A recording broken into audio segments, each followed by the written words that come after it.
setelah saya keliling banyak kabupaten kota di Indonesia, Bapak Ibu, saya mendapatkan satu kesimpulan.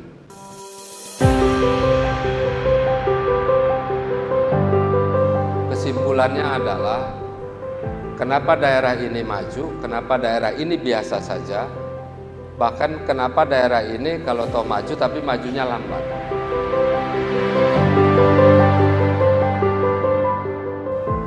Ternyata setelah saya titenan, saya dalami, faktornya bukan sumber daya alam.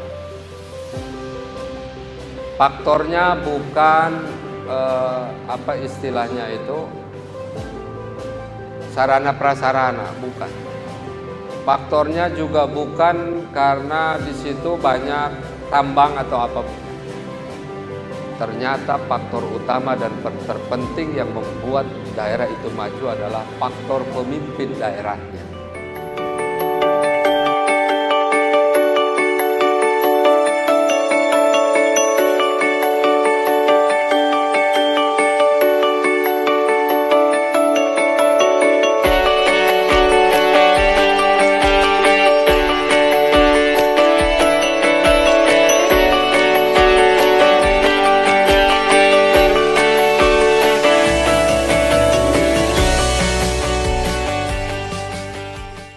Bapak Ibu, saya harus sampaikan di awal, acara ini terselenggara itu berkat atensi dan perhatian dari Komisi Pemilihan Umum. Jadi dari Kang Sarno ini sebetulnya.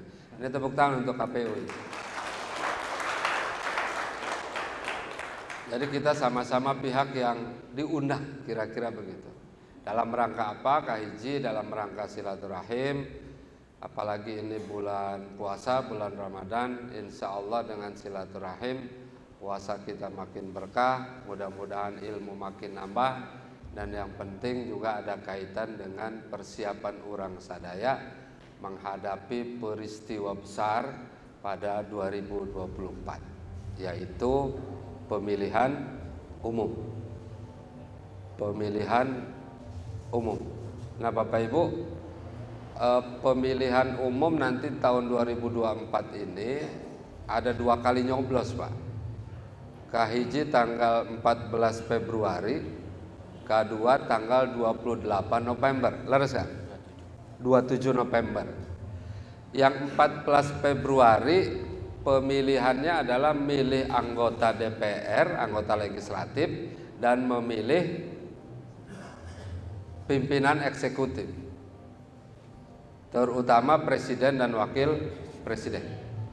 Jadi presiden, wakil presiden di tanggal 14 Februari, kemudian anggota DPR RI, DPRD provinsi, DPRD kabupaten kota, dan satu lagi DPD. Jadi ayah 5 surat suara ya. Ayah 5 surat suara Bapak Ibu. Nah Bapak Ibu, sekarang pertanyaan kanggo urang. Siapa yang bakal kita pilih? Bapak Ibu, saya menyarankan, pilihlah orang yang Bapak Ibu percaya. Pilihlah orang yang menurut Bapak Ibu bisa dipercaya untuk membawa kebaikan ke depan. Leres Bu? Naon sebab kadang di dalam proses pemilihan sok aya namanya kejutan-kejutan sesaat. Itu yang disebut dengan jebakan sesaat. Misalnya gini, orang memilih kasaha, ya anu naon Kang? Ayah Pak, Bapak Ibu ayah nu kitu ayah. Karena konon milih pulan bin pulan. Ya kamari kan tos babagi. Bapak Ibu pamian babagi kumaha? Mangga eta mah rezeki. Tapi soal milih punten Bapak Ibu, sebaiknya Bapak Ibu punya pendirian dan sikap yang terbaik, karena ini memilih pemimpin, bukan memilih calon suami atau calon istri, bukan. Kalau calon suami, calon istri, maslahah mudorotnya kepada diri, paling banter kepada keluarga, betul ya? Tapi kalau pemimpin, mudorot dan kebaikannya berpengaruh kepada jutaan nyawa yang ada di wilayah itu. Jadi kedah betul-betul sungguh-sungguh, jika perlu istikharah, minta petunjuk kepada Allah mana yang terbaik menurut isyarat yang kita terima. Nah Bapak Ibu, ini penting supaya kita tidak salah paham. Jadikan pemilu cara terbaik untuk membangun negara ini, membangun daerah ini, dan bahkan membangun diri orang masing-masing. Pak punten ya abdi mas sanes ngegoreng sanes. Tapi perbandingan antar daerah atau antar wilayah. Setelah saya keliling banyak kabupaten kota di Indonesia Bapak Ibu, saya mendapatkan satu kesimpulan. Kesimpulannya adalah kenapa daerah ini maju, kenapa daerah ini biasa saja, bahkan kenapa daerah ini kalau toh maju tapi majunya lambat.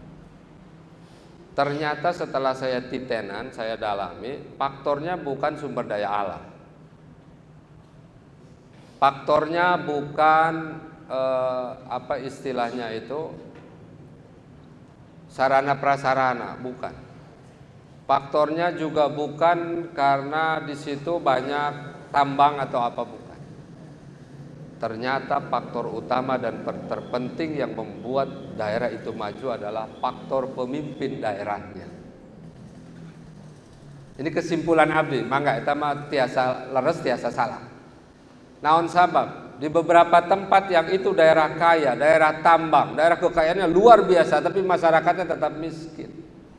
Berarti ternyata kekayaan alam tidak menjamin masyarakat sejahtera.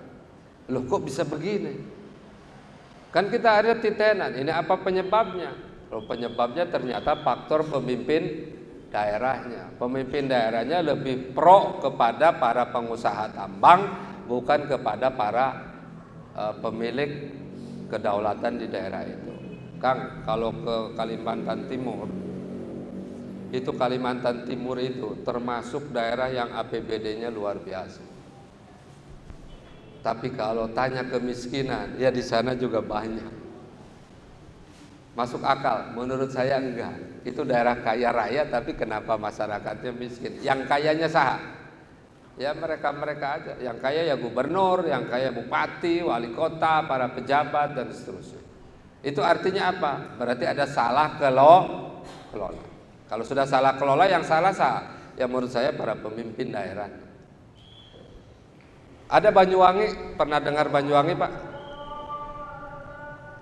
Banyuwangi itu satu kabupaten berada di ujung timur Jawa Timur, paling pojok. Dulu daerah tertinggal, daerah miskin, daerah terbelakang, dan jarang orang mau ke sana pada masa itu. Tapi kemudian ganti bupati. Saya tahu karena perubahannya mulai terjadi pada saat Banyuwangi dipimpin oleh seorang anak muda namanya Abdullah Azwar Anas. Itu sahabat saya, sekarang kebetulan jadi Menteri Pendayagunaan Aparatur Negara. 2 periode di sana. Sama dia banyak dirubah. Singkat cerita, hari ini Banyuwangi jadi pusat pembicaraan nasional. Dulu orang jangankan ngomongin Banyuwangi, ya kan, menganggap penting juga enggak. Tapi sekarang jangankan soal itu, trayek pesawat sudah dibuka dari Jakarta langsung ke Banyuwangi. Nggak gampang loh Pak buka trayek pesawat. Kalau buka trayek angkot masih gampang. Misalnya dari Kawali ke Ciamis masih bisa Pak. Ini trayek pesawat. Kenapa? Karena maskapai penerbangan hanya mau membuka rute ke penerbangan baru jika menurut mereka rute itu menguntungkan. Betul nggak Pak? Ya karena sekali terbang itu bukan 2-3 liter bensin kayak kita ngisi bensin motor Kak. Sekali terbang itu sudah ratusan juta masalahnya. Belum kalau bolak-balik. Nah Bapak Ibu, apa kuncinya? Ternyata pemimpin daerah. Karena itu jadikan ayo kesempatan pemilu ini adalah pemilu yang bisa mendorong kita semua menemukan para pemimpin yang terbaik. Untuk siapa? Untuk daerah kita, untuk wilayah kita, dan untuk negara Republik Indonesia.